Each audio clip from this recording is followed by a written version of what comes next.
तिथे मराठा आंदोलक मनोज जरांगेंनी केलेल्या आरोपांना उपमुख्यमंत्री देवेंद्र फडणवीसांनी स्पष्ट उत्तर दिलं। जरांगेंनी मुख्यमंत्र्यांना विचारावं, मराठा आरक्षणाच्या कुठल्याही बाबतीत मी अडथळा आणला असं मुख्यमंत्र्यांनी सांगितलं तर मी तडक राजीनामा देईन आणि राजकारणातून संन्यास घेईन असं फडणवीस म्हणाले। जरांगेंच्या आरोपामध्ये तथ्य नसल्याचं उपमुख्यमंत्री देवेंद्र फडणवीस यांनी म्हटलेलं आहे। जरांगेंचं माझ्यावर विशेष प्रेम असल्याचा टोलाही त्यांनी लगावला।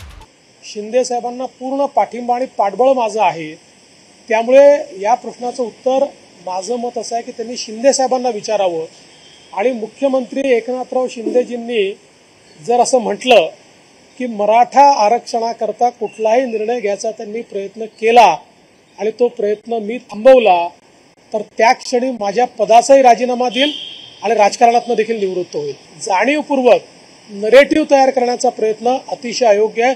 मी पुन्हा एकदा सांगतो, शिंदे साहेबांनी जर या ठिकाणी सांगितलं की मराठा आरक्षणाकरता त्यांना निर्णय घ्यायचा आहे आणि त्या निर्णयामध्ये मी अडथळा निर्माण केलाय, मी निर्णय होऊ दिला नाही, त्या क्षणी राजीनामा देईल आणि मी राजकारणाचा संन्यास देखील देईल। एबीपी माझा, उघडा डोळे बघा नीट।